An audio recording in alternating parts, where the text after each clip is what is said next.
hopefully with the new mic, our audio will be fixed so the editor won't have music that's like 5 times louder than my voice. Hey, everybody. Welcome to Wings on Katella episode 21. Our Wings on Katella can start drinking in the United States. How about it? Let's go, brothers. Gun ho, man. We are Wings on Katella.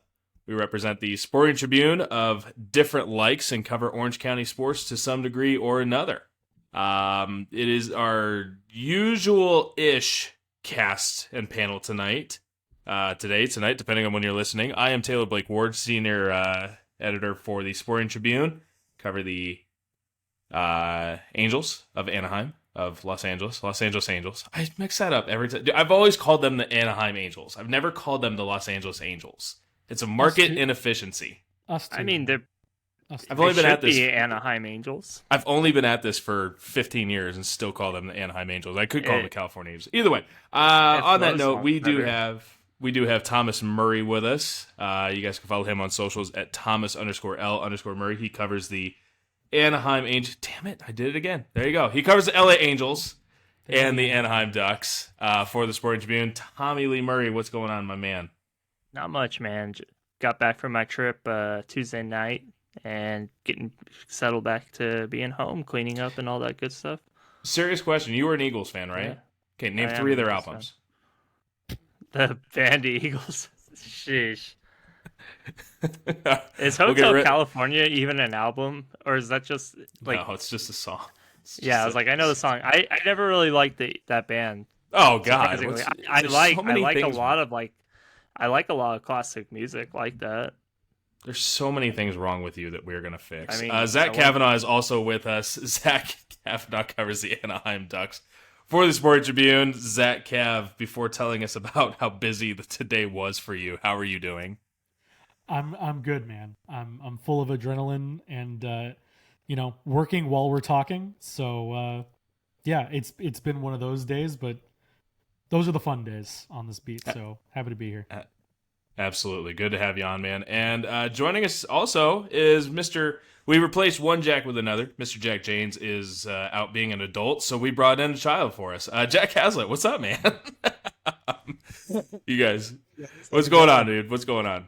Happy to be here. Yeah, you guys can follow Jack as I pull it up. You guys can follow Jack at JackMagic00 on socials. Jack is a master of all trades. He covers just about everything for us. UCLA football. He covers the LA Kings, which we will not get into today, Jack. So stay hush-hush on that. And also the Los Angeles Angels. So I'll tell you what, guys. This morning, I did not wake up feeling like P. Diddy, which is a good thing. But I also did not expect Pat Verbeek to throw out an 8-year contract at $9 million AAV. On that note, Jackson LaCombe is going to be staying in Anaheim, $9 million a year for 8 years. If you're unaware of the housing market, Balboa Island is $4.4 million on the average house, so he can go buy 2 houses a year if he wants. Probably not with the interest rates, but whatever. Let's go to the obvious man here, Zach Kavanaugh. I don't think you were waking up expecting this to happen either. No, but I after it happened, in retrospect, I should have known. The most informative insider in all of Ducks internet is Kyle. Pat Verbeek's son, Kyle Verbeek.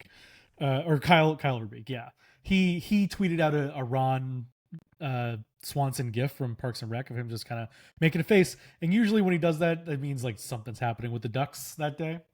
And I didn't think anything of it really. I just like, what could this be? This could be anything.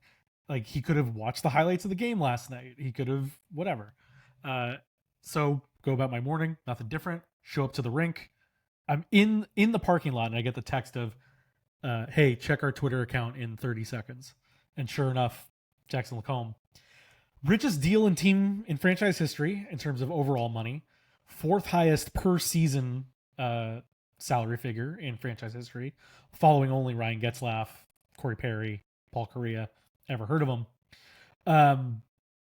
This is huge. Like, we were going to get to the Mason McTavish of it all that started off the week, and that then once that book closed the book on this offseason, we looked ahead to say, okay, there's 5 guys that are up as RFAs next year. Leo Carlsson, Jackson LaCombe, chief among them. Are they going to get any of these done early? Pat Verbeek told us when we were talking about Mason that, yeah, we're kicking it around. We're talking about it. We're thinking that we can. And usually Verbeek kind of says a lot of fluff, and I didn't take it to mean other than like giving us a satisfactory answer in the moment. I did not expect this to come down, but it seemed like there was some push from Jackson LaCombe's side of things to, yeah, hey, if you have a number, I'm willing to talk about it right now. And as Pat Verbeek said, when somebody offers you $72 million, you're more readily available to take it. So a huge day for LaCombe, a huge day for the Ducks to kind of get this bit of business out of the way early. Yeah, this not surprise in a sense. We've been talking about this for how long, Zach, is the whole McTavish thing, which we have not talked since Mason signed. So we will talk about the Mason McTavish extension. We will talk about the Angels managerial search today. We'll go in length about that stuff. But Zach, you saw the notes. I'm going to go to the other guys real quick here. Is the notebook that I sent out this morning before the news was, how does the Mason McTavish extension alter the roster? How long does it take for him to catch up? But also financially, does it set them back for, and I literally put Jackson LaCombe. Because Jackson has proven that he is, he's maybe not proven, but last year he was a top 10 defenseman in the league in just about every metric. The analytics, standardized stuff. Thomas, seeing Jackson locked up here for 8 years, I think the thing that stood out to me with the Pat Verbeek video is he just said, just go play. You don't have to worry about any of this stuff for the next year.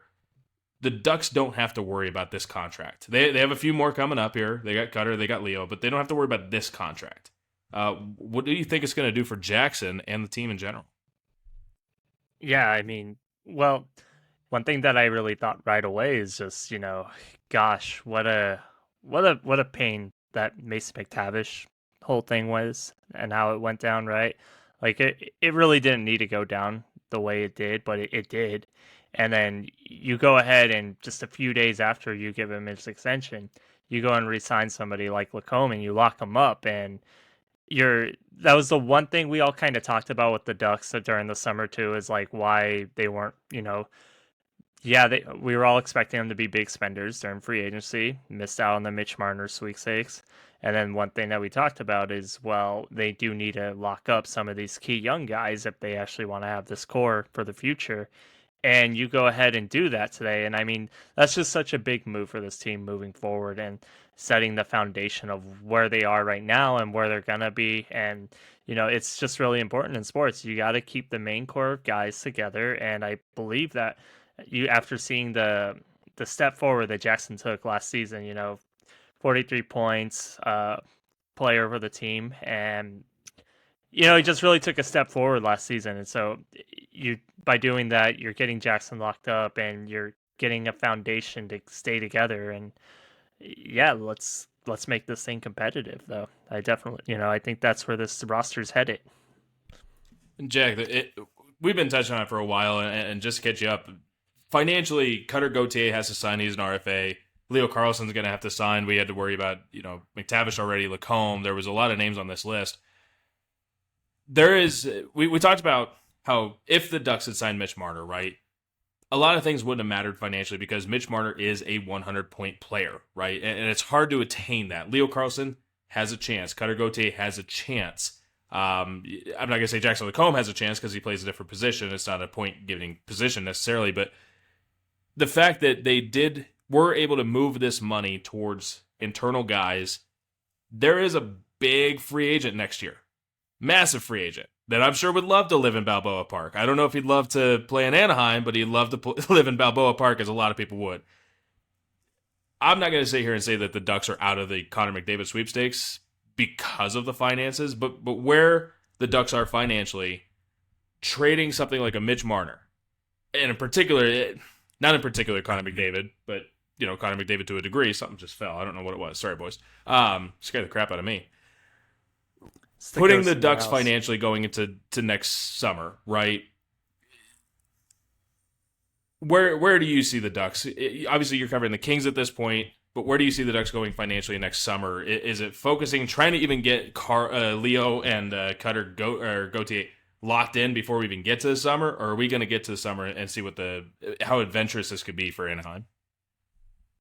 I mean, I think at this point, I mean, the Ducks have put so much investment in getting so many young players in the first place, and the fact that they're in sort of like the midst of a rebuild and kind of maybe in the position where they can see the other side of that. I think at this point, like obviously you go in and if you can make a splash, if it's a Connor McDavid size splash or something else, like that's like adding the star on top of what a bunch of young players that can be stars is. But at the same time, if you are in the position where you have to like sacrifice between those two, I think you have to stay with the youth. I mean, they've suffered long enough to be in the position where they can have drafted like enough players where they built up kind of a young base. I think, I mean, if you want to have gone through the last 5 or so seasons of just pain, then I think you want to, maintain that investment. And I think that's like the youth is the focus in that point.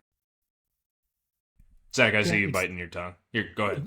It's a good problem to have, right? Like, I think the talk about Connor McDavid is kind of crazy in terms of trying to get him to Anaheim, I think. But it's also not, because even with this deal done, and yes, you still have to sign Leo, you still have to sign Cutter, et cetera, the Ducks have $40 million of salary cap space going into next summer. Like right now, I think they're 13 under the cap right now for this season, but next summer it'll be 40 million. So in the event that they want to throw a number at Connor, they can. Now that number is going to be astronomical based on Kirill Kaprizov signing his, $17 million deal earlier in the week, resetting the entire market. That's the most expensive contract in NHL history, not even Ducks history, NHL history. So I don't know about the McDavid part, but when it comes to like, just think about what they've done this summer. Locking up Lucas Dostal for 5 years, locking up Mason McTavish for 6 years, locking up Jackson LaCombe for 8. That's your number one goaltender, your number one defenseman, and your number 2 center all locked up for a considerable amount of time. And now you're going to lock up your number 1 center and your number 1 winger with Carlson and Cutter. That's where your money goes to. And that's all these guys, assuming that, Cutter takes a second-year leap and Leo continues to improve this year, everybody's going to be on that track. So if they can get that done now, while the salary cap is still going up, it all plays into the Ducks' hands ultimately to get these things done quicker. And that's why getting a move done like Jackson's today. Because here's the thing. What happens if Jackson LaCombe somehow improves on his offensive numbers from last season? What happens if Jackson LaCombe makes the Olympic team this year? What happens if the Ducks make the playoffs because of his shutdown D? That number is not a $9 million number anymore. It starts to go up.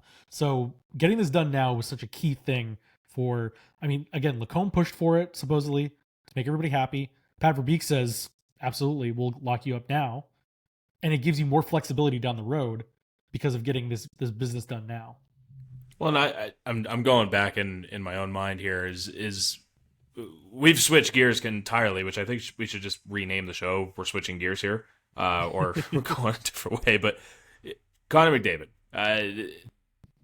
getting it out of the way, Shohei Ohtani is the only comparable modern day free agent to a degree. Like I'm thinking, I remember when Alex Rodriguez signed for $30 million a year with his Yankees contract, and it was like, this is triple what anyone else has in the league. Everything like that. That's what we're going towards.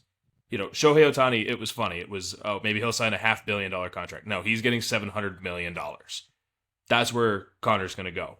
At the same time, as much as Leo Carlson's an important aspect, as much as Cutter Gauthier is an important aspect, as much as everyone's an important aspect to the team, you're going to take Connor McDavid over any pair or trio to a degree. I don't think, I see you nodding your head, and Jack, Thomas, yes. Maybe you guys are with me on this, but I think you sit there and you say, if you could have Max Fried and Ronald Acuna, or you can have one Shohei Ohtani, you're probably taking one Shohei. So in this case, if you can have one Leo and one Cutter, instead you get a Connor, I think it's worth taking. And it's a different scenario, Baseball but still. Doesn't have a salary cap, though. That's true. That's the you know what? But Connor, he's worth it. there's already a Max Fried and Ronald Acuna caliber player on the Dodgers, though. But that's what I'm You know saying what I is mean? you would have traded Max Muncy and Yoshinobu Yamamoto together for a Shohei Ohtani in a heartbeat, same age, whatever. I don't know. I mean, look. I Think think ultimately I don't think it matters because he's. think I don't about think how he's- I bad don't that think he's going to Edmonton. Anaheim. Think about how I bad mean, that it Edmonton would team be is. it would be great for the Ducks to have Connor McDavid, somebody who's, Yeah. you know, he's different when he's on the ice, right? Like there's always that guy in every sport you play. He's different on the field. He's tone setter. He's clutch. And especially with him, you know, experience. They need that guy to lead the team. So I mean, yeah, like it makes sense because it's like you wanted to get Mitch Marner this year and you couldn't do it. But if you're able to get someone like Connor McDavid, who's you could argue he's, you know, I mean, he is better than Mitch Marner. You know, he's an all-time, he's this generation's like top player in NHL. He's And so yeah, of greatest course player you of would all want time. it. Yeah, of course you would want him on your team. No doubt about it. I just think outside of McDavid, Draisaitl, right? Look at that Edmonton team. They have a few guys. Evan Bouchard every now and then is good. Ethan Bear was good for a bit. They're a bad team. They're not a good team. They made the Stanley Cup, and it's because of two guys. And one half of those guys is better than the other half. So I don't know. That's where I sit there and say I this think alters your entire team. This is so far afield from where the Ducks are, though. They're not going to be on McDavid. They're just not. Well, he's going to Toronto, according to everyone in Toronto. Yay!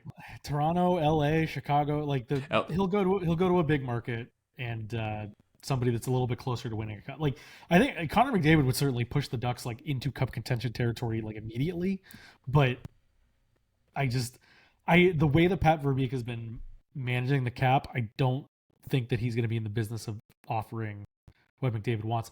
The other thing, I don't know that McDavid's going to go as high as like he could command. If Kirill Kaprizov's getting 17, McDavid could easily get 20, 22, 23. But I don't think he's specifically taken less in Edmonton. Connor McDavid's taken less, or Sidney Crosby has been taken less in Pittsburgh all these years because again with the salary cap you kind of need to manage things more.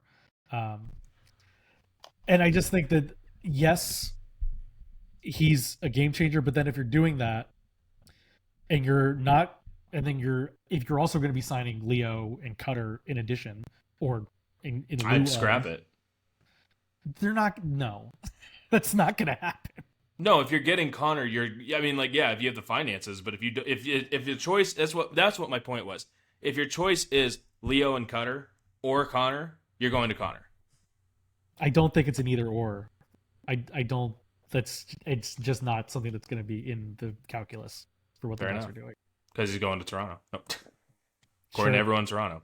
Well, they don't have the space for it, but sure. That just like, I mean, if like in the world where the Ducks signed Connor McDavid like that, how much does that change just like the perception of the Ducks like league wide as well? Like, I mean, yeah. You when Gretzky got traded to LA. It's not a trade. It's not a trade, but when Gretzky got traded to LA, it changed West Coast hockey entirely. Yeah. Well, I think here's the thing too. If McDavid doesn't sign in Edmonton, if he's not going to sign in Edmonton, he's going to do a sign and trade.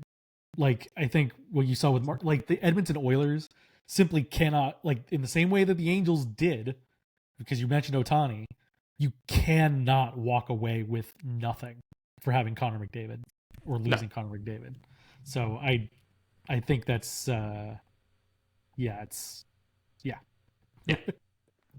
Switching gears, talking about the Angels. Put a penny in the nickel jar for switching gears. Angels are in the middle of a managerial search. Ray Montgomery was not retained. Ron Washington was not retained. The club announced. This was pretty well expected. I mean, we were talking about it last week or 2 weeks ago. Is like we were already talking about who the next manager is going to be because it wasn't going to be Ron or Ray. I want to make a note.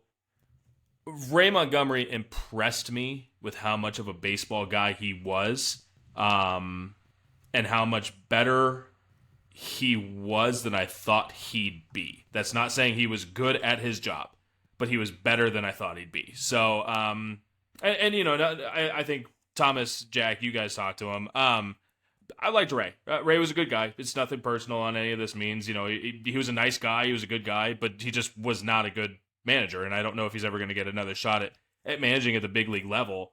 But I think he has proven why he should be a bench coach, why he should be on a coaching staff to a degree. I was impressed with what. Maybe it was my own personal mindset because I thought he would just be awful, like really bad at his job, and he wasn't the worst at his job, is the way I would put it. With Ray leaving, any thoughts here? Thomas, thoughts on Ray and Ron going? Ron Washington, we talked about it in the last show. Ron, very likable. Obviously, baseball history guy. I had my own thoughts. You guys have your own thoughts, but these two guys out of here in Anaheim. Yeah. I mean, you said it, you nailed it right on the coffin. I mean, Ray was great to work with by all means, like was super, super transparent with us. Like you could ask him any question. He'll give you the information that, that you needed. I mean, all year, regardless what was going to happen or not, unless the Angels made it to the postseason, I really didn't think Ray was going to be retained as a manager, even if they had a winning record this season. I just never got the vibe that Ray was ever going to be the manager moving forward. I mean, for the most part, it kind of did at times kind of feel like he was limited in what he could do on his job, if that makes sense. I think there was definitely a lot of input from a higher up that was Just gonna say he was a yeah puppet to a degree. I just think he was exactly. He was less of a puppet than I thought he'd be, is the way I would put it. Yeah. He made some decisions. I thought he'd make zero decisions. He made some. And some were good, most were not. Yeah, I agree. I mean, he did the best that he could in that situation. And I'll miss Ray. I mean, he was a great guy to work with, Ron was just as great of a person to work with too. I could say when you have to ask those harder questions, Ron would be a little bit more snappier versus Ray would, be like, yeah, you're right. Like what you said is correct. And he'd give you a good answer for it. So, I appreciate them all both of them to their certain level, different ways, I would say. Jack, you got to work with Ray a little bit too when you were covering the Angels. Thoughts here on both Ron? Jack, did you come in when Ron was still around, or were you after that? I came in, I want to say maybe like 2 days after he had stepped away. Like the first that's right, because Zach was there the day that he got. So I guess that's the wrong one to ask about Ron. But your thoughts on Ray? Your thoughts on Ray? Yeah, Ray. I mean, like Thomas said, I thought Ray was super transparent. I think he always was very willing to talk about the things that were going wrong, and I mean, you can tell that he like from like a technical standpoint. Like he knows a lot about baseball for sure. And that's coming in. He was a front office guy for a long time before he was, a bench coach. And from that from a technical standpoint, I think, he would know a lot. But I mean, the thing is like being like anyone being the Angels manager is like you're coming in with not a good hand. Like just the roster as it is, it's getting better, but it's still 2 steps away, however big those steps are from being a serious contender. The farm gets thinner by the day, and then with how often they call up young players, it gets thinner by the day. So like the basis that anyone in that job has to work with is not huge. And yeah, like you said, I think Ray, I mean, having to come in as an interim, it's pressure from the top, like nonstop. And I mean, they contended for a moment. There was a minute where there was like real faith that the Angels could do something, and that kind of went away as fast as it like came about in August and September. But yeah, it's just like Ray was a great guy, and I think he maybe didn't always make like the best decisions. I think the bullpen management in general, I think, is like the biggest question mark with what he was doing. But I mean, just like the basis of it is like working under the Angels ownership as it is, like kind of it's really sets like anybody in that job back. And how much that informs anyone's decision on the job hunt now to come to Anaheim, is kind of like its own question. And going on that, we're going to return to some Ducks chat. Zach, anything real quick on Ray before we jump into the next segment? Not particularly, only because, like you said, I only went up there the one time, and it was his first day on the job. So I think it's just the thing. As an interim guy, if there's not some sort of big rally under your watch, then I think you're sort of, walking towards the end of the plank anyway. In terms of being the manager, like maybe you come back as the bench coach or something, but good luck to him. But it obviously, as we'll talk about, I'm sure when we get to the rumors of who's in line here, that there was always going to be the other shoe to drop, so to speak, in terms of who's making the decisions around there. Well, let's drop the other shoe. There are some rumors going on. Jack, you were on top of this. Angels obviously are in managerial search. There were two guys a month and a half ago that were the favorites for this job. And Ray Montgomery was not one of those guys when he was holding down fort. Albert Pujols, Torii Hunter. It was well known. Tori's been in the dugout for the last month and a half. I think I was telling Thomas on yesterday. Was it yesterday I called you? And I said, it was yesterday. I'd put Torii at 5-2 odds. Like, it's Tori's job to lose if he doesn't want it. And then story came out from The Athletic. Sam Blum again, who has been on top a lot this early offseason. Albert Pujols is the front runner when it comes to ownership. And as we know, this organization, ownership's going to drive all the decisions, right? I think the funny thing about this is when you're in this industry, you're trying to confirm other stories. You're trying to confirm someone's story. This was one that I don't think anyone had to confirm. It was like, no, that's 100% true. It's Albert is going to be Artie's number one guy as long as he wants it. So Albert will be interviewed for the managerial job. Torii will as well. Jack, you wrote it up, so I'll go to you. Albert Pujols as the potential next Angels manager, and in some form the likely manager of the Angels next. What are your thoughts on Albert Pujols as a potential manager? Yeah, I mean, I want to say nothing is surprising about him being Artie Moreno's choice. I think, for the same reason I think that they signed him to the contract that they signed him as a player in 2012. I mean, Artie Moreno trends towards kind of flashier big names in solitary roles.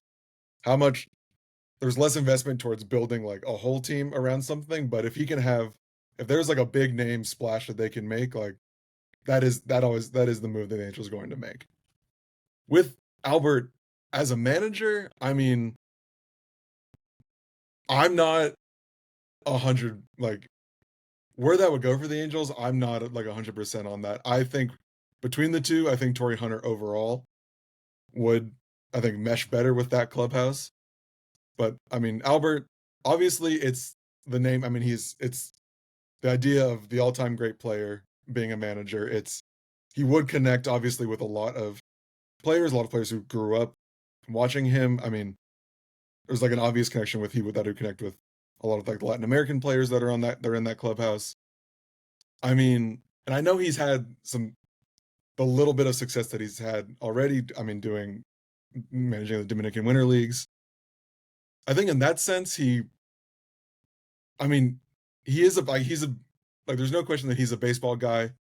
Between these two like top candidates, it would be a first-time manager either way.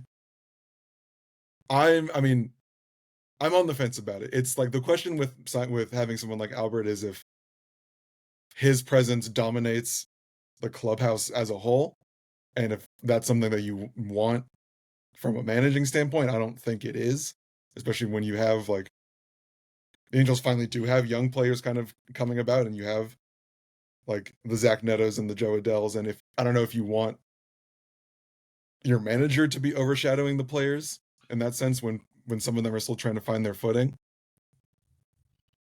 So that's kind of like that's my biggest question mark with the idea of Pujols being the manager. It's just like if he maybe not even a distraction, but if he just sort of if it's like if there's a higher potential for like friction in the clubhouse in that way. That's fair. I mean, I was around when Albert was on this team. And the I want to go back to something you said about the flashy stuff. Albert Pujols made Artie Moreno about $250 million. He signed a $250 million contract that got Artie a $500 million TV deal. So Albert and Artie are on good terms financially. No, I mean Albert was at the time the biggest talent in baseball. He was an insane hitter. You know, it was Derek Jeter, Miguel Cabrera, and Albert Pujols, right, are the stars of baseball. And then it's the dwindling part of his career and Mike Trout. This some kid named Mike Trout is rising in the clubhouse right next to him. Him and Mike had a outstanding relationship, still do to this day. And like you said, the international part of this, he's a Greek god. I mean, I'll even go as far as saying he's a Dominican god. You know, he's an incredible asset to have when it comes to possibly attaining free agents, international players, bringing in and connecting with international players, and having this guy that came from, you know, obviously he came stateside for college and was drafted and everything like that, but this is a guy that came from a small town in the Dominican Republic, had success to the highest degree. He's one of the greatest baseball players ever lived. Especially when it comes to the hitting side. As a manager, we don't know. You know, I mean, I watched the Winter League. I love the Winter League, but I don't know what decisions he made that really altered Lise. Lise is going to win the Dominican League or Winter League championship every year, anyways.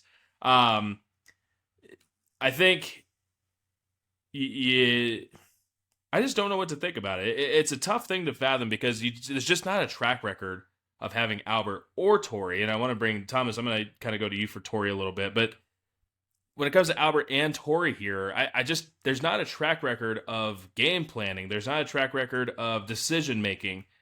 It is in a way just a face, right? So we have to see what the decision making process is going to be. And that's what I would hope. I would hope the interview process brings a response to that.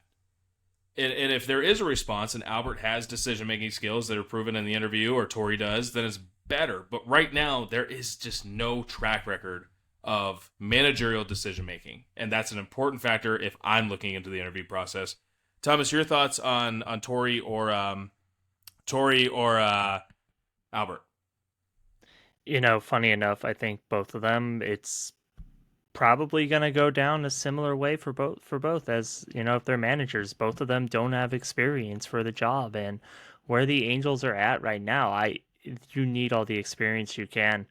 You know, I know like their record wasn't great with Ron Washington. They were like 135 and 189 or something like that. But they really, before he left the team, they really were turning the corner this year. And I think a lot of that was due to the experience that he brought to the table. And you saw guys start to kind of elevate their game. Joe Adell is one guy in particular. Last year, it was first year under Ron, it was the defense got fixed finally, right? He was a finalist for a Gold Glove out in right field.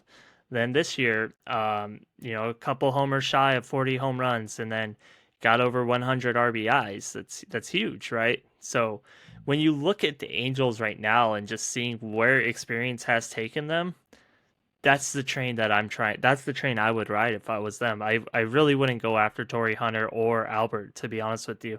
I think both of them will come into the locker room and they'll command a lot of respect because the guys know them already. You know, Albert has been around during spring training, working as a special advisor to the team. You know, I remember seeing them on like MLB Network doing drills with the team and all that fun stuff. And we've seen Torii Hunter around too. We even earlier in the season before Ron was out, I remember watching one of the first games in Texas, and he was chilling out in the dugout with them. And I think he lives around the Dallas area or something like that, so it makes sense, you know, that he's around the team. But then once Ron left later in the year, and it was becoming more and more apparent that Ray wasn't gonna be the manager, you know, next season, we started to see Torii Hunter around the team a lot more. He started to be a lot more engaging with us as reporters, saying hi to us a lot more frequently. And that's when I immediately was like, oh, okay, this is happening, huh? This is, you know, Torii's going to be the manager. I really thought that. And then I remember one of the games I was covering. It was in August this year. It was after the trade deadline. It was when things really started to get bad for the Angels. I can't put a name to who they were playing, but I remember they committed a bunch of errors that night. And there was a meme on the internet going around Angels Twitter where it was like Torii Hunter just looking at the team like what the hell is this? What are you guys doing out here? So and I'm pretty sure Torii has not been afraid to ever get into anybody and No. tell him. No, he's not. He's Tori's- he's one of the greatest. He's one of the best defensive players I've ever seen in my life. Well, he's And, a leader. He's a leader. yeah, he totally is. If you asked anyone that played with him, the first thing that's going to come up is he was a mentor, he was a friend, he was a leader, Yeah. he was a clubhouse guy. That's why I would say, not that Albert absolutely was 100%, but the first thing you'd ask Yeah, he Albert, was. I think the first thing, because Albert would say this all the time, is he'd say Chris Carpenter and Matt Adams were the guys that brought me along. Or I can't remember the guys I'm trying to think of guys that were on the 2003 Cardinals. But Matt, he was talking about these guys, Matt Carpenter, right? And guys like that helped him along the way. Other guys are talking about Torii in that way. And that's why I would lean to Torii on this if I was of that pairing. Right? If I'm strictly isolating myself to these two guys, it's not the guy that told me about his mentors. It's about the guy that's being called the mentor. That's where I would go with it. I think so. And maybe I'm not hearing it right from other guys about Albert, because guys like Eric Ibar would probably talk about Albert, right? And that's fine.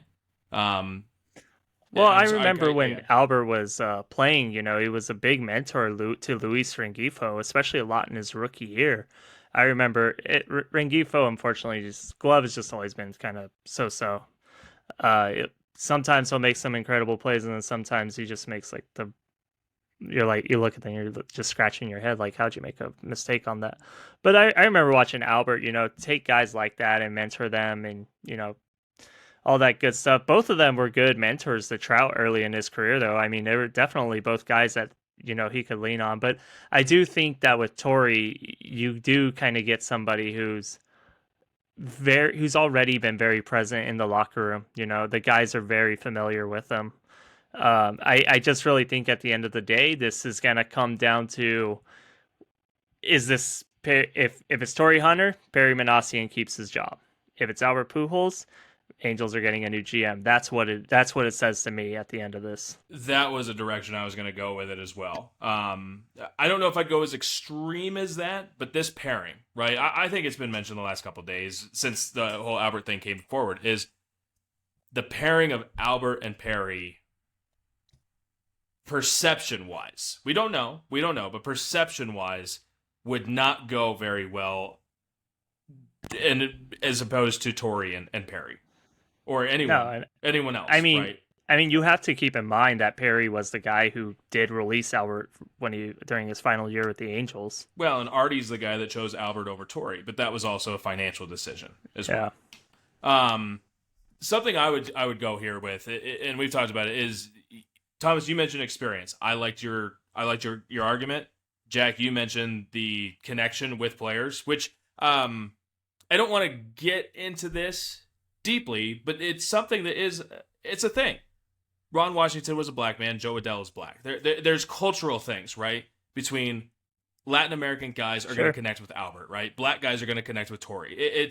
I'm not trying to be weird. I'm not trying to be racial about it, but that is part of humanity, right? And that's where I would say there is a thing to that, is that some guys are going to read better because they've gone through similar lifestyles, is the way I would put it. Is culturally they have very similar traits. Yeah. So you have to make a decision in that light as well, right? Look at Ron and Joe, right? Great relationship. And I'm not saying that Ron had a different relationship with anyone else, but it was very prominent that you saw that. It was very prominent that you saw that. So that's where I would lean to it a little bit as well. The thing I wanted to but counter Thomas, is this is a young team. Christian Moore, Zach Neto, Logan O'Hoppe, et cetera, right? I want someone that can continue to develop at the younger aspect. Now, the biggest candidate that you're going to hear this year for managerial spots is going to be Craig Alvernaz. He is the associate manager for the Guardians. But the way the Guardians do this, Kai Correa is also going to be a guy, another guy that's with the Guardians. The Guardians do it this way: is Stephen Vogt is the decision maker, but prior to the game, you have different game plan specialist, and that's what Albernaz is the defensive game plan specialist. Kai Correa is the base running specialist, and I can't remember who their offensive specialist is. But either way, what if you had it where Ray Montgomery is a specialist for, let's say, base running, right? Whatever it is, right? You bring in Torii as your defensive specialist. You bring in Albert to be the decision maker. You bring in these guys, right? That's the way I would like to see the Angels go is, yes, you have a manager, and yes, he's the face of your organization, but realistically, your coaching staff as a collective group is the manager that's in place. Your coaching staff is of dramatic importance. And keep Barry Enright as pitching coach. Maybe he fits this system, but you have to find a group of guys that are going to fit to where each team and game plan for the team for the day. Go day by day. Baseball is 162 games. You have to still look at it day by day. So I'm sitting there saying Craig Albernaz already has a step up. That's the way I would love to see the Angels go, is take it as a game plan specialist. Maybe there's a manager at the forefront, right? Maybe he's the one that makes the decisions based on the game plan that the collective coaching staff came together with. And you know what? Add Perry in the front office to the group, because you're going to need that information. Utilize every source of information that you have, your analytics department, your old school department, etc. I was going to go to Zach for this, but Zach just turned off his camera. So there he is. No, we're good. So Hi. Hey, buddy. So I don't know. What are You your have my thoughts full on... undivided attention now, by the way. That's fine. What are your thoughts fine. on what I was just going with? When you're coaching, yes, you have a manager, you have a face, but your coaching staff is what drives the roster. I think, especially when you have a younger team, like just from the experience of watching the Ducks, for example, I think that's very important. There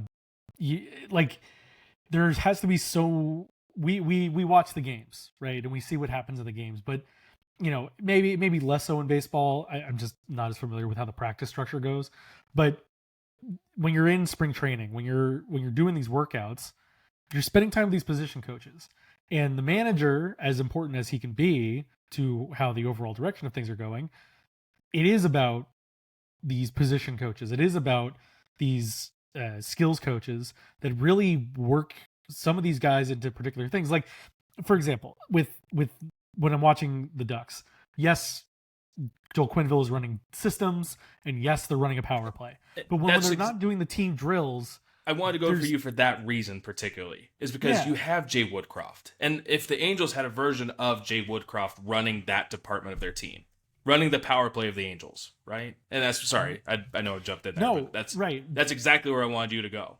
But when you see, like, yes, they're doing team drills, but when that's over, you'll see Jay Woodcroft pull some of the forwards into the corner and be like, hey, when you're doing this, we wanted you to kind of be here instead of over here. Or the same with the defensemen. They go to the other side. And Quenneville has done a lot of one-on-one talk. That is the stuff where schemes and styles of play and whatever, all that's important for a coach. But when you're talking about a full staff, particularly about a young team, you need guys that are able to teach.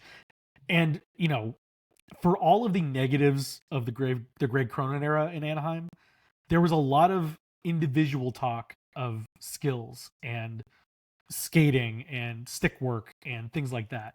That is the stuff that gets lost when you are focused on the long term, like in terms of your wins and losses. And frankly, like the Angels managerial or front office wise may have these bigger dreams in mind of competing right away, but they have to build the foundations. And I think the coaching staff, in terms of what you're saying, would be so important to making all of these guys better on a daily basis that will add up to wins and losses by the end of the season. And that's where,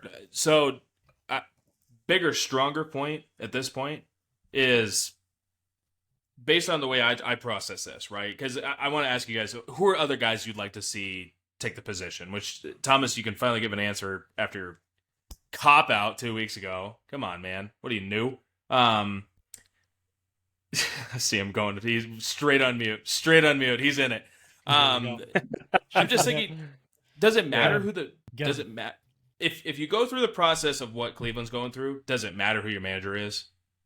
He's making the decisions, and you hope he is, and not the front office. But if he's making the decisions, doesn't matter who it is that's making those decisions. As long as your coaching staff is completely together and you have a game plan strategy for every game. I mean, with the Angels, the reality is they have bigger problems than the manager at the end of the day. The problems that they had to extend above into the front office. But if you want my answer, and I talked to you on the phone about it, the person that I would want them to go target, and I wanted them to try to get him. I think he was available after Phil Nevin, was Bob Melvin. 3-time manager of the year winner, did it all with the A's during that time. He's reached the postseason 8 times in his career. He has a .514 winning percentage. He's won over 1,678 games, and he's lost 1,588. I mean, he's plenty of baseball knowledge, right? And just seeing what he's done with a team whose front office is probably even more insane than the Angels with the A's at the time. It gives you some light that, like, okay, hey, maybe this can work out in a way. I know it wasn't great in SF the last 2 years. It was very just middle of the pack, 80 and 82 his first year, and then last year he finished 81 and 81. But when you play in a division with the Padres and the Dodgers, it really is hard to compete versus, I think, being in the American League West, hey, that's very obtainable.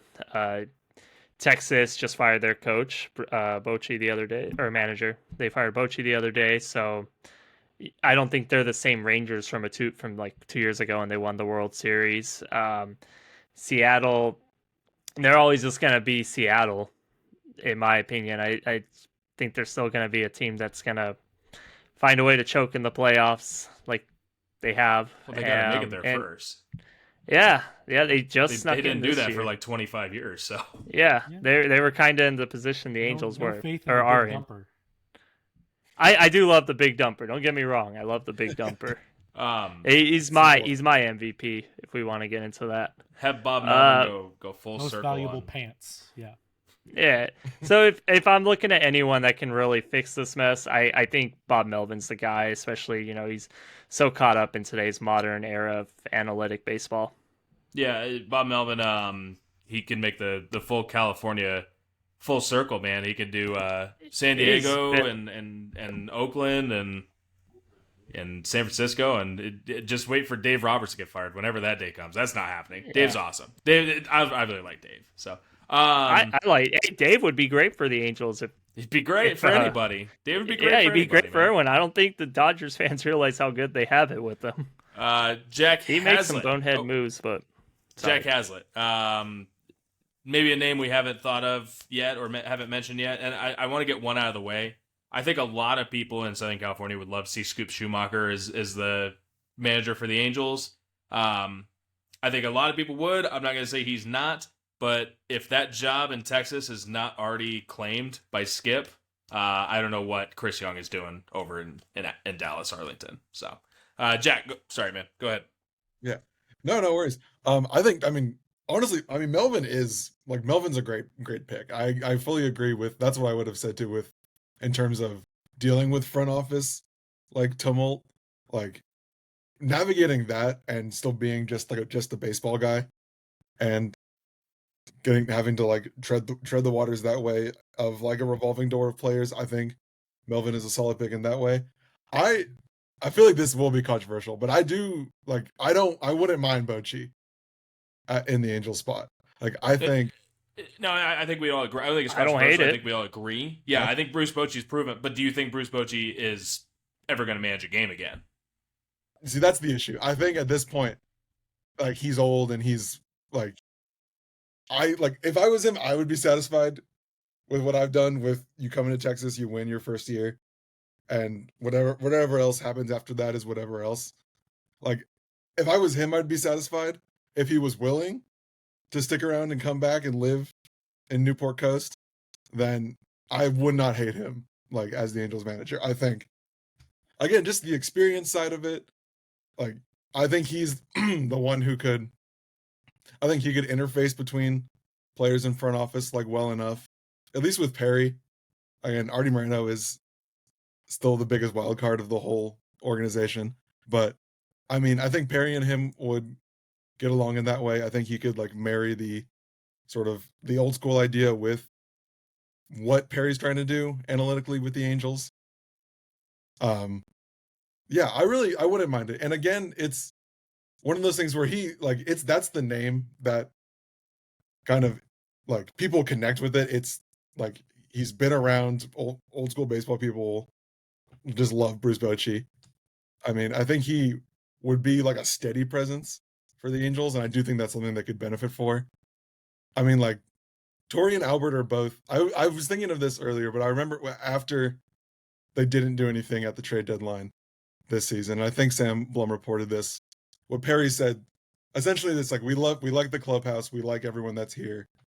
Like essentially, like the vibes are up, and I think Torii and Albert are both like vibes-based decisions in that sense. They're just like good character, players would like them type managers, and I agree. Like the decision making is a question mark.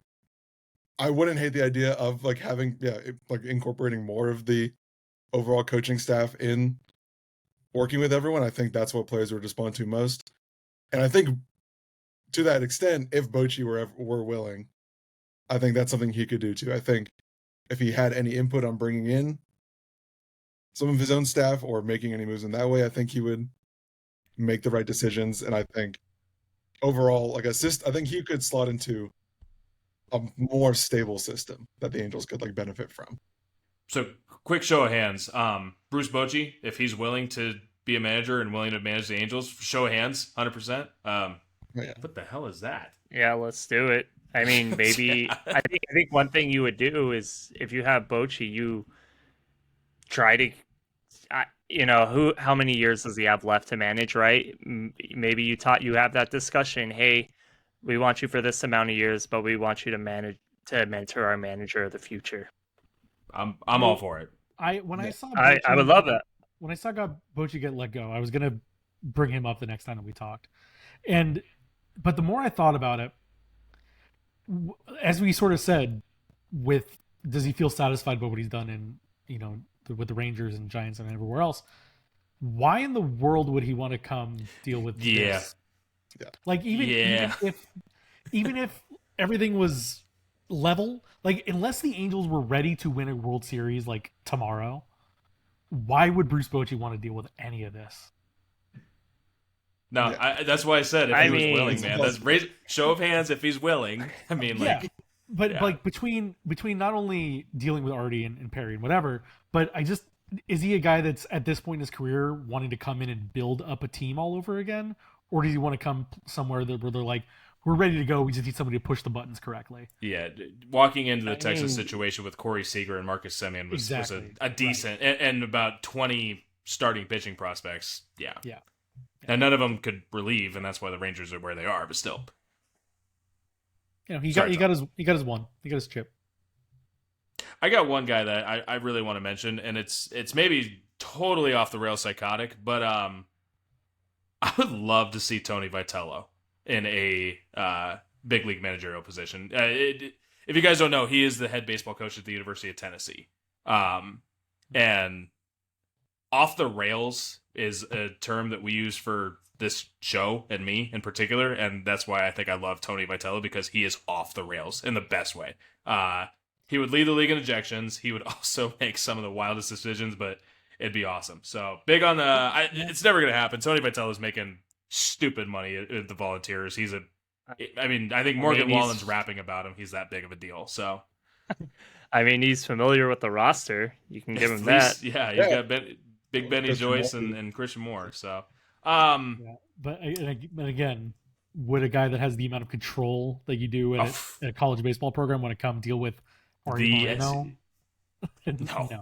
No. The big league job is not as cool as going and coaching in the SEC for what he's doing. Which I'm assuming you probably, at least it's this way with college football to the NFL, you probably make more in college baseball than you do in Major League. I bet he does. Especially in the SEC. Yeah, I bet she does. I'd probably just stay put. I wanted to keep this show under an hour. We're at 55 minutes, and we got a lot to talk about. So we're going to switch gears again. Unless you guys have anything else on Angel stuff. we're gonna save anything for the trial coming up. I could touch quick hits at the end here on the trial, but just for those that listen for stuff like prospects, I just had a long chat with someone in the organization. Gonna have some international stuff coming. That's you won't have to worry about it for 10 years, but international stuff coming.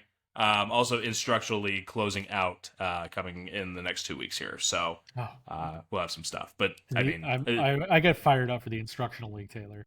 Dude, don't even joke with me about that stuff. That's what I want to know about. I live for instructional leagues, so don't joke about it. Come on, man. Come on, man. You were at the rookie face-off for the Ducks. Let's go. But if they had called it the instructional face-off, they did. It's called rookie camp. You and Jack James were both there for 3 days. Well, that was development. You're talking about at the opening of free agency. Come on. Development camp. Come on, man. They're not instructing them; they're developing them. It's the same damn thing. One sounds like a classroom, and one sounds like you're building up young men into outstanding members of society. Thank you, Zachary. All right, so we're done with Angels. Anything Angels, guys? Anything? Close out Angels. We're going back to Ducks, but anything? Torii and Albert and whatever, just whatever. It's so whatever to me at this point. Go watch development. The Angels don't act like a normal organization there. No. Jack, anything? Thomas says it.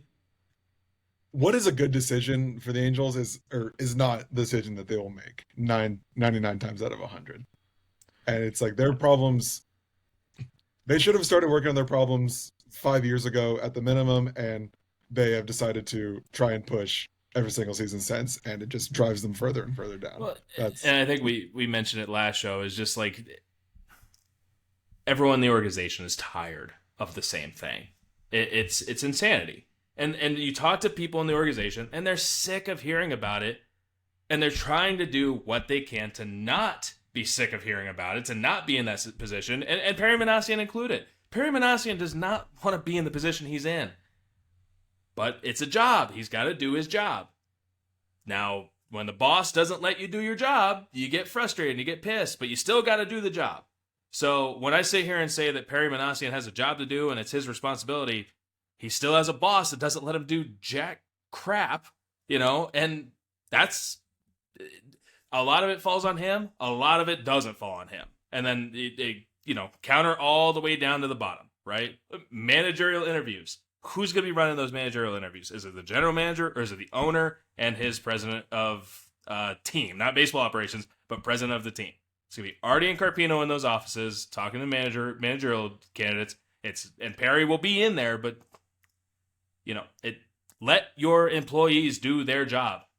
That's the easiest way to frickin' do this, man. It's easy baseball. Speaking of, all the Guardians coaches are now officially free agents. They can go talk. AJ Hinch still has a job for at least another week. Tigers take it 6-2-3. Have a 5-run 6th inning. So, baseball done. We're done. It's over. Let's talk Ducks. Last time we were on this show, and the last 20 times we've been on the show, we've been looking for a Mason McTavish update.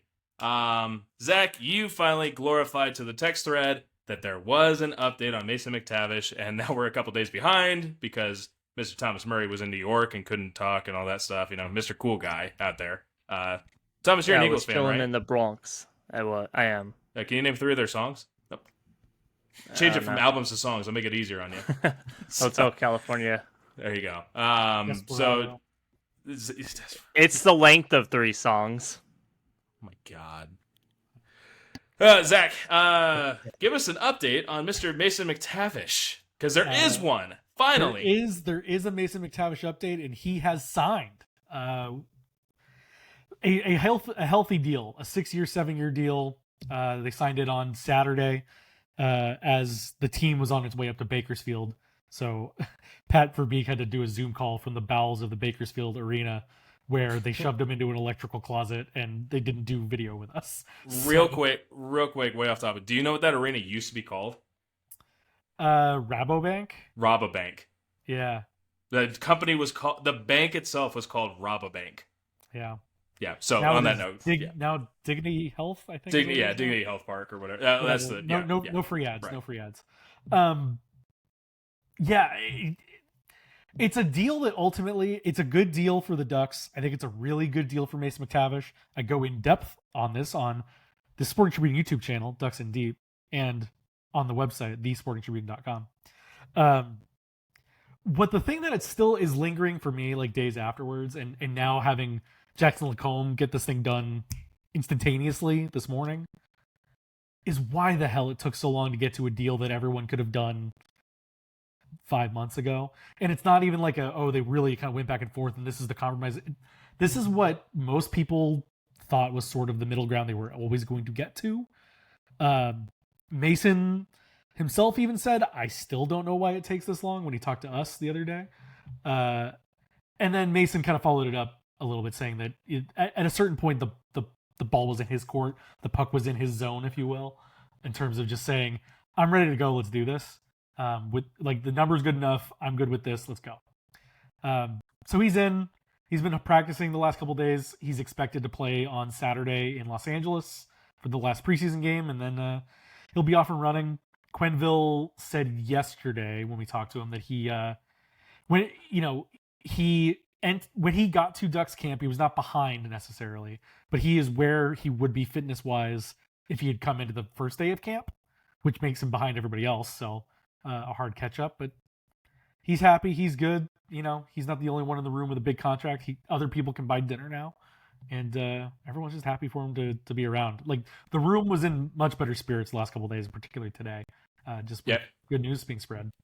Mason can only get one house per year. Only one. Yeah. Only one. He's going to have to settle for Anaheim Hills or something. Trabuco Canyon or Coto. Have to go live in Coto. Yeah. And before we go too much farther, Taylor, just to remind everyone, yes, 6'7". Oh, God. Man. 6'7". I wanted so badly to get through this show without that. You're just lucky that 8'9" isn't a thing. So it is a thing.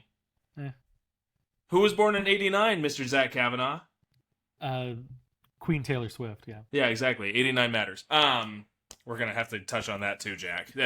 Jack, welcome to the show. This is where we talk about Taylor Swift mostly and then some sports. And then 6'7". I actually hadn't thought about the 89 thing. I should definitely include that in the story that I write this afternoon. Oh, my God. I already did a Taylor Swift reference in my Mason. I give you guys credit. Full transparency here, guys. As the managing editor and everything, when I give ideas, I say, hey, you guys live on your own. Creative freedoms. I'm gonna start taking those away. I'm gonna pull a full Kimmel, Zach. You're not getting anything. So, did not want to go there. What I want to go here with Jack and Thomas is with Mason here. Zach kind of touched on it. It's not going to take him an extended period of time to catch up. A little bit of time, but he will be ready for the season. So how does this alter the Ducks roster? I think you had to plan for him to be on the roster. That was a hopeful plan, but you also kind of had to plan for him to not be on the roster for opening night to some degree during this process. Jack, how does Mason McTavish kind of alter the roster moving forward into the start of the year? I mean, it gives the Ducks, I think it gives them more flexibility than less flexibility. I think being able to just to be able to rely on one of their stars in that way, I don't know how much that pushes back any younger players' sort of development or opportunities in that way. I mean, it seems like the Ducks are closer to a win now kind of position than they've been before, where maybe a playoff run is closer in sight. So I think it leads to him being deferred to a lot more often than some of the other players are trying to bring into the fold. So I think that's just sort of only the biggest thing. I mean, it seems like it incentivizes the Ducks to push more for a win now type of thing than taking it slow and figuring it out. So I think it's just more urgency in the roster overall. Something I was noticing on this is you had to figure out what you were going to do with your second center. You had Mikael Granlund there. Granted, he's ready to fill in at any given time on your second line center, or your top six, right? Your top six center. You get to swing some guys around now. Because I think the top line, and we'll touch on this a little bit, but the top line seems to be solidified. Troy Terry on the wing, Chris Kreider opposite wing, and Leo Carlsson manning in the center. But right now, the only thing you have to worry about that second line is Cutter Gauthier and Mason McTavish because of their chemistry. That may fall apart and you have to change it, but realistically, you can switch Vetrano, Killorn, Granlund. I don't know if you'd throw Ryan Strome into that, but you have options to make this roster flexible with your top Seneca? 6 and your top 9. Beckett, Seneca, maybe. Well, we'll get into that. Thomas Murray, your thoughts on just Mason McTavish returning to this Ducks lineup? Yeah, I mean, the team is what we thought they were going to look like, and before this contract stuff really kind of created some awareness. So, I mean, they're looking like who we thought they were going to look like by the time, let's say, July rolled around. So the good thing is he's going to be there. Thomas used his expression, so we got to go for it. Everyone's using their own lines. Sorry, I jumped in. I'm sorry. Go ahead.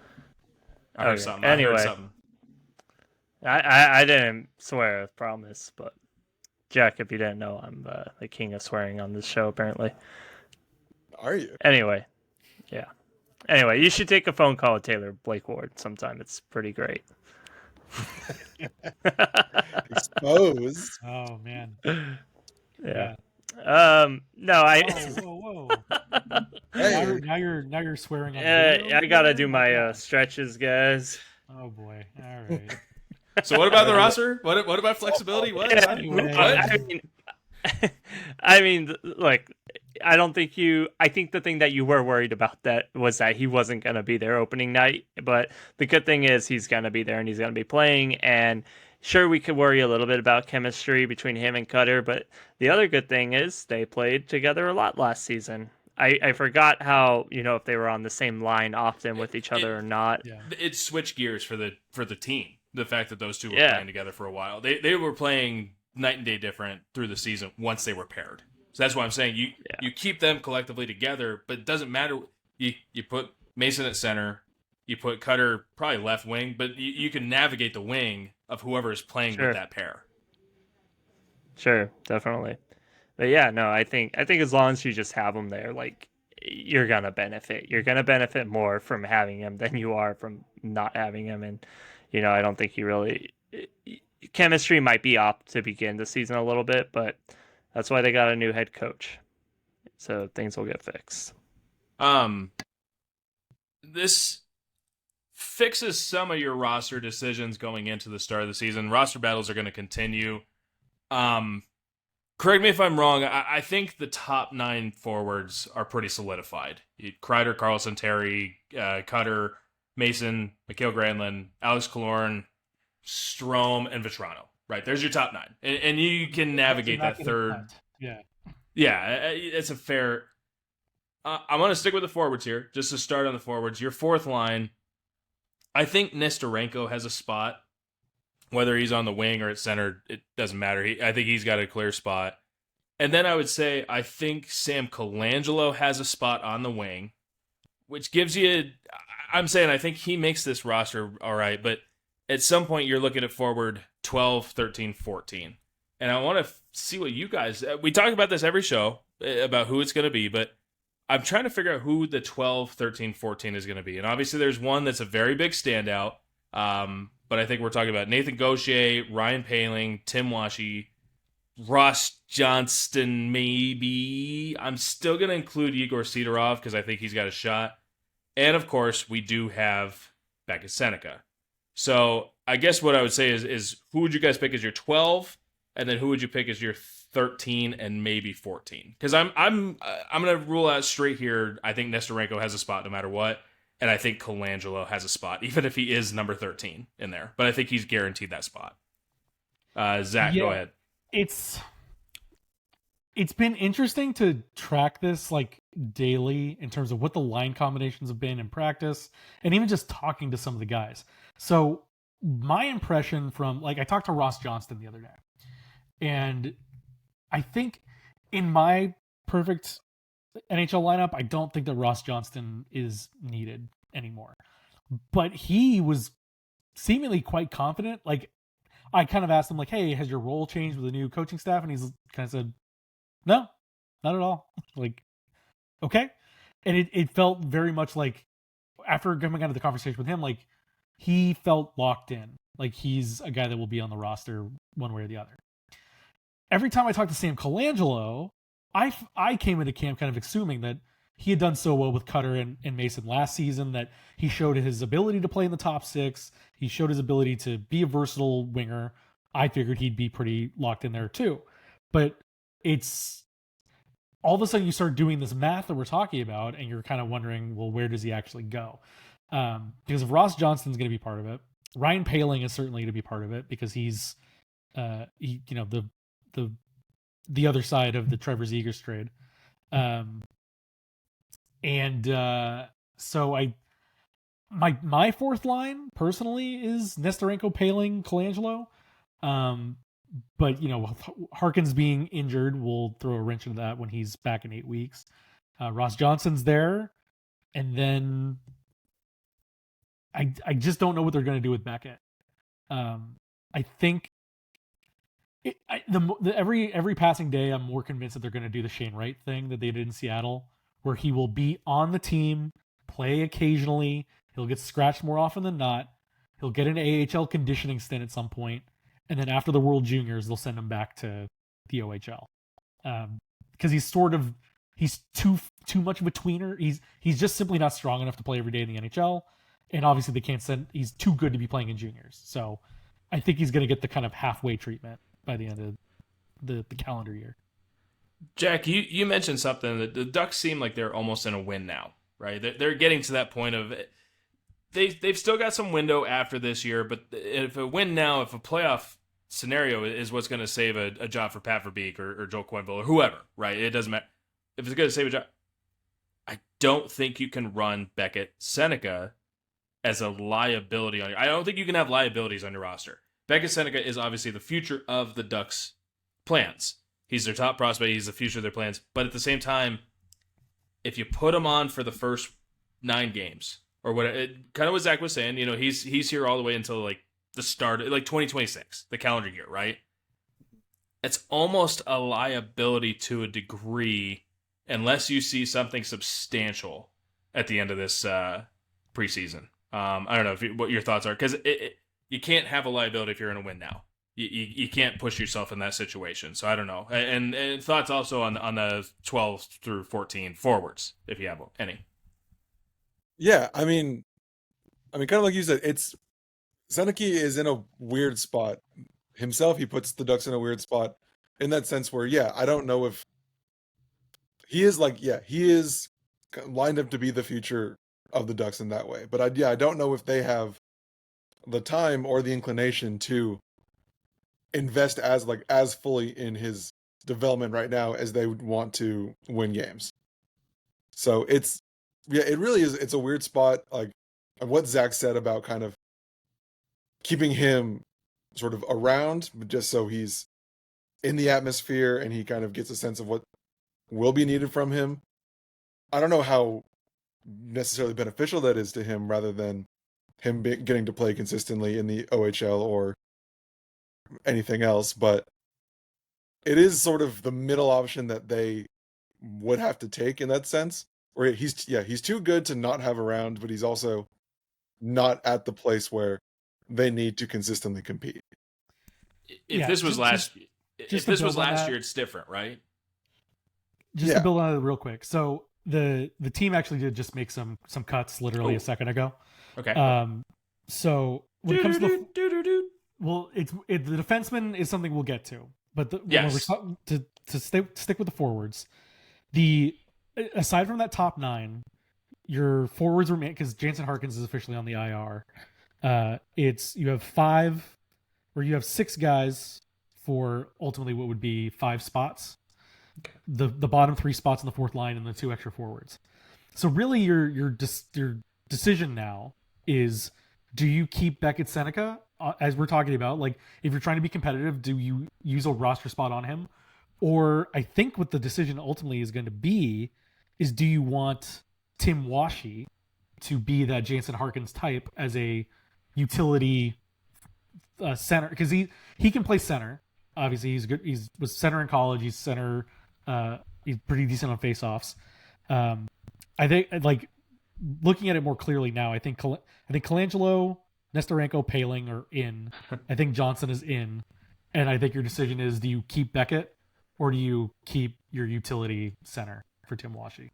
Yeah, as of the roster changes, that I mean, I don't think Nathan Gauthier was going to make this team. I did keep Yegor Sidorov in this category because I want to see him in it, but that's a me thing a little bit. But yeah, the defense throws a small little wrench into what was going to be in the script. The defense is done. It is. So Thomas, real quick. Oh wait, is it done? No. That's the 7 guys left. That's okay. It does. Okay, That's so it. Thomas, thoughts on the forward? What are you thinking here? Take Nathan Gauthier out of the mix. I guess we're here. I guess this is pretty much a finalized roster. Almost. Yeah. To give you an idea here, Thomas. You have your top 9 that we have, and then we mentioned Nestorenko, we mentioned Colangelo, Ryan Paling still with the team, Tim Washy still with the team, Ross Johnson still with the team, and Beckett Seneca still with the team. So right now there are 6 for 5. That's 8. No, that's 11 plus 5. That's 16. So there's 16 guys for 13, 14, 15 spots. So you're looking at a cut between Paling, Washy, Johnston, Seneca, and probably 2 cuts. Probably 2 cuts here. Yeah. I mean, thing I've been thinking about a lot lately is just in terms of development for Becky Seneca. I'm kind of switching up to him being on the roster come opening night, and it's just I think he has more to gain being around the team first, actually playing in, these NHL type of games versus playing with a bunch of kids at the end of the day. I think, he did so much last year. He was already so good. And I think I like the idea of, like, okay, you put him on the Leo Carlson treatment, as it's Jack and Zach were telling me last episode last week, where you play him every couple days, you have him like work out like crazy, you start to bulk up. I mean, I think it worked out for Leo. I don't see why that wouldn't work out for Beckett. So, I think that's someone that I would like to see kind of mix around in that 4th line and just really get experience being around the team. And sure, it might be a little bit of a liability at first, but I think in the long run it will pay itself off. And I don't think it'll be too detrimental to the team and their success this year. Even I know the Ducks they should make the playoffs this year, but even if they finish with a winning record, I think that's still a big step forward for them. Yeah, I feel like that was last year's goal.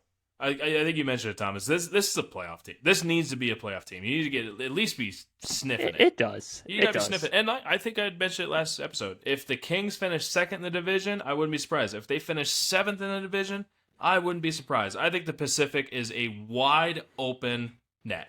I really do. I think the Pacific is completely wide open outside of the number 1 spot.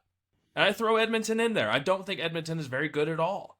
I know that they have the best player to ever exist, but and also like a top 10 behind him with him. But still, I think the West or the Pacific is wide open, and I don't see why the Ducks can't make that push. And if I'm Verbeek, I'm saying no liabilities.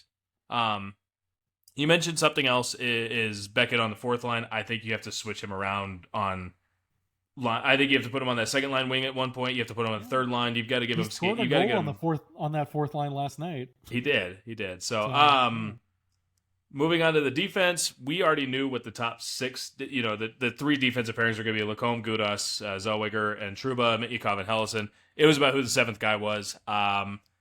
Zach, you wrote a really nice article about Tyson Hines. I just wanted to kind of give you a little bit of a shout out about Tyson because you obviously said he was making waves, but he's not in camp. He's no longer in camp, and neither is Tristan Luneau, of all guys. That was surprising, but that's going to mean that Mr. Salt Lake City himself, Stein Solberg also, the Vikinger, also sent down. So that means that Salt Lake City's own Ian Moore is going to be your swingman 7th defenseman. Brad. Any thoughts, guys? I don't know. Any thoughts? I was ready for the debate, and I think this is it. I love Ian Moore. I'm surprised at the decision to choose Moore, because it seemed to me like Luno and Solberg need the minutes. They need to be playing minutes. Like, Luno is ready to go. I think Luno is ready to be an NHL defenseman. Yeah, I don't think Solberg was ready. I didn't expect Solberg in this conversation. No, Solberg needs more time to cook. Luno is ready to go, but you want him to be playing regular big NHL minutes. And if you don't want him to be the guy sitting in the press box doing that. So you send him down simply to play, not because it's a demotion necessarily. Tyson Hines, like I wrote about, he made some good moves. Joel Quenneville had a lot of good things to say about him. I think he had a little bit of an up and down defensive game last night in San Jose, and I wonder if that might have turned the tide in determining if he was your press box guy or not. But I also thought Ian Moore, similar to Tristan Luno, was somebody that they wanted to play minutes. So to have him be the press box guy, or at least the swing man if he's coming in and out. Would he counter with Drew Hellison? Yeah. Yeah, because they're both right-handed. That would be the easy flip-flop. I think they've also done something, now that I think about it, they've done something with Ian Moore during camp that kind of stands out to me now in retrospect. They have been playing him a lot on his offside. As a right-hander, playing him on the left. And I think Pavel Mintyukov has had kind of an up and down training camp, up and down preseason. He's a guy that really needs to be showing out this time of year, and he's not necessarily doing that. So I wonder if, because of Moore's versatility, they keep him up in the event that they want to sit down Pavel, or if they want to sit down Olen Zellweger, and allow him to rotate through either left or right side, whoever opens up. So there is some versatility there, now that I think about it. That makes sense. Jack Thomas, any thoughts on this? I didn't realize we're pushing an hour and a half. We wanted to get it out here in an hour. Anything that you guys are thinking? Final thoughts on the Ducks roster battles and things among those sorts. Yeah, I mean the defense. I think the offense and their forwards, rather. Sorry, not switching sports, but like the forwards, I think are, for the Ducks, that's a bigger conversation, and that will continue to be a bigger conversation. It's what they've added to the most over the past, 2.5 seasons, off seasons. The defensemen, I think, are more. I think that's a more solid base in a sense. I think they're able to rely on who they have more. I think there's less questions there. I think it makes sense that that's locked down sooner. It's kind of seeing where their forwards go, I think, is more of the question. What their bottom three is going to be. Exactly. Yeah. I agree. Thomas, anything? Thoughts? No, I mean, I think Zach and Jack pretty much nailed it right on the money right there. Just kind of looking around that area on the forwards, seeing what that fourth line will look like. But yeah. Final thoughts on Ducks, guys. One thing Zach, you hinted at real quick, but I wanted to mention just in brief. Mason McTavish, very transparent in his responses after signing the extension. Particularly transparent about Trevor Zegras being on the move. And as you mentioned, the negotiation period was much longer than he expected. So I really liked that Mason was very transparent with his responses. We've mentioned it before. Hockey players do not answer questions. Yeah, hockey players are the most boring people the minute you put a microphone in front of them. So I was happy to see that. Any other closing thoughts on the Ducks, guys? I mean, you mentioned McTavish and Zegras. Obviously, we're getting off here, but if you have a chance, go read Greg Wyshynski's story on ESPN about Trevor Zegras. You talked to him in Flyers camp about how the last couple of years in Anaheim affected him, and it's kind of sad to read. And he was a guy that sort of felt like the team had lost confidence in him. Despite doing everything he asked for or was asked of him, despite really working on some of these things that people criticized him for over the years. And we saw that if you were like any of us that were in the locker room every day, you saw these things, but on a national level, that stuff gets dismissed. And so he's always included in these trade rumors and whatever. And ultimately not a Verbeek guy. Verbeek, obviously it soured on him at some point. and he moved out. So I think it's a great read into his psyche and just sort of a reevaluation of the Ducks and under Verbeek's tenure. So I don't know if it's something that needs to be dissected all that much, but I think it's an interesting read nonetheless. Duck stuff. Undeniably, there were times where Trevor was the only guy on the ice actually playing hockey. I mean, the Ducks were that bad for a period of time where you had one guy out of your 18 skaters that was putting forth any effort, and it was Trevor. So, Jack, Thomas, thoughts? Good? Nothing? Anything? I think just bouncing off that. Thank you guys for having me on. I just think bouncing off that is just it kind of. Hold on, Thomas. Hold the phone here. Hold the phone. Yeah. Hold tight here. Hold on. Jack's pouring his heart out here. You jump out. The delay is killer. I think there was a delay on my end. I think there was a delay. All right, Jack, give it 1 second. We're going to have closing thoughts in a second here. I appreciate what you were going with. Thomas, go ahead. It's all right, Thomas. Sorry, I didn't mean to do that to a fellow Long Beach State alumni. Also, I love that we have 3 Long Beach guys in here. Taylor hates Long Beach. I don't get it, but whatever. Dirtbag for life. Yeah, he's yelling on mute. I love it. No, I just felt bad for Zegras, just because this guy was like a fan favorite. Everyone really loved him, and just sucks to see the human side of things when they're not really going too well and how they affect athletes. So that's all. Yeah. I guess before I was like, Zegras was, that was being in the Orange County area, like Zegras, the Michigan goal lives on in infamy of my young Orange County hockey memory of that's when the Ducks seemed really exciting again for the first time in a long time, and he seemed kind of the start of a new era for a long time with the Ducks, and it's tough to see that it didn't pan out for sure. I love that you said the young hockey part of Orange County for me, and you mentioned Trevor Zegras' Michigan. Well, I'm sitting here thinking oh yeah, Steve Ruchin was a big one when I was a kid. He played 5 seasons. That's 5 years ago. So no, it's fine. I just think it's funny. He's young, and I'm just oh God, Paul Correa saved me. No, I gotta get you. You and I need to pack it up, Taylor. I think we're done. We're done, dude. We're toast. We're on the border of being just old, man. Real quick, Zach. Yeah. See, you've got the white here-ish kind of thing. Sides. Yeah. Mine all packs in right here, and also just brutal. Yeah, brutal. It hasn't affected me too much up here yet. A little bit right here, but nothing. No, crazy. I'm toast. So, all right, guys, let's call it an episode. What do we? Anything? No, not anything else. We're done. We're done. Weekend plans. Let's go to Zach Kavanaugh. What do you got going on this weekend, dude? Well, Saturday I'll be up at the Crypto.com arena for the Ducks Kings preseason finale, and then of course Taylor. I'll be listening to Taylor Swift all weekend. So that's my life of a showgirl. Zach Top released an album like at least 40 days ago, and I'm still on that. So I don't know who that is. You don't know who Zach Top is? No. Good name. Don't know who he is. What the hell is wrong with you? I don't know. Charles Wesley Godwin released a live album last week. I'm still working on that too. You sent me the acronym CWJ or G, and I had no idea what you were talking about. Charles Wesley Godwin. Yeah, I don't know what you're talking about. Oh my goodness.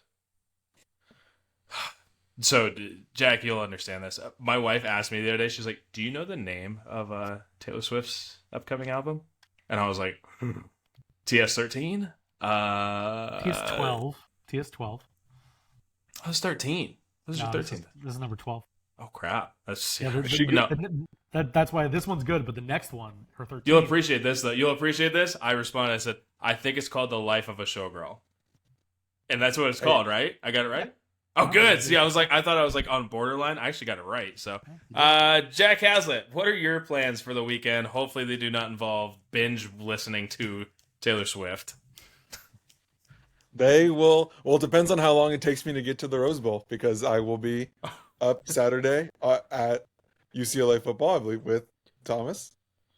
We'll both be there. We'll be watching UCLA stare down Penn State for a game that can only go well for the 0-4 UCLA team that doesn't have any of their 3 coaches. That's a good one. Are you a Taylor Swift fan, Jack? Like 1 to 10? 7. If I could split it, like everything up to Red, like love it. Love everything through Red. I do like 1989. I'm shaky on the rest. It's my friend, man. It's my pal. That's my buddy right there. He's right here on the screen for me, so hopefully he's there on the YouTube too. He's over here.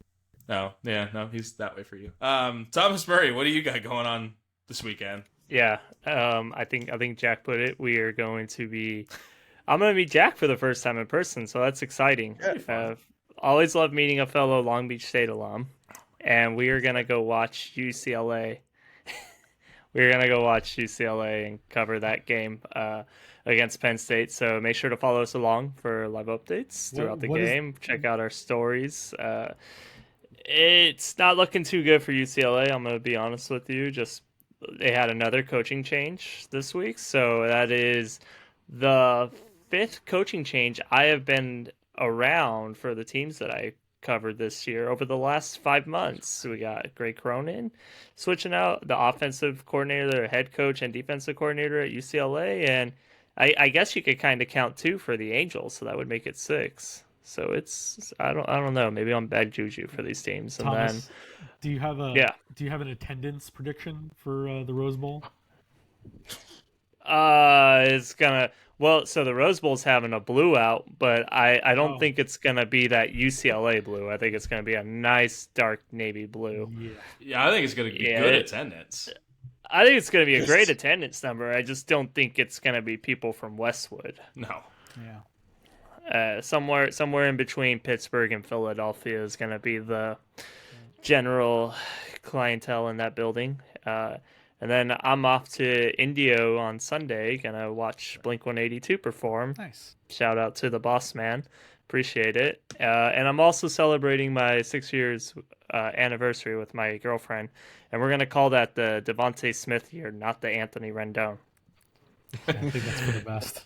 Happy anniversary, man. Go have fun. Congratulations. Appreciate it. Yeah, go have fun. I take off for Pismo, like now-ish. So I'm going to be in Pismo, phone off. Sorry, guys. Take care of things yourself, etc. So I'm going to go I need to send you restaurants. That's right. I'm going to go fishing. Like fishing, off-roading, whatever. Just going to go have fun. When I'm standing outside Crypto.com Arena and they're like, sorry, we don't have your name in the press box here.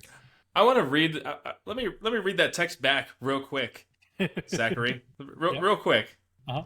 Let's see. Zach. Here it is. Shut up and go away. Feistiness. Yeah. That's shut up and go. Oh no, dude, shut up. And then I responded, shut up and go away. So if you are toast, that is not on me. No, it's not. I'll be fine. I'm a capable adult. That's fine. I know. Yeah. I like the shut up, dude. That's a good one. So, I don't know. That's it. For Wings on Katella, for the Sporting Tribune, I'm Taylor Big Ward. That is Jack Haslett. You can follow him at JackMagic00 on Twitter. Zach Cav, ZACHCAV. And you can follow Thomas Murray at Thomas_L_Murray. Jack James will be back with us eventually. You can follow me at Taylor Blake Ward. It's not paper, but we're going to deal with it, whatever it is. And we're out of here. Go. Get out of here. Bye. Have a great weekend. See ya. Sayonara.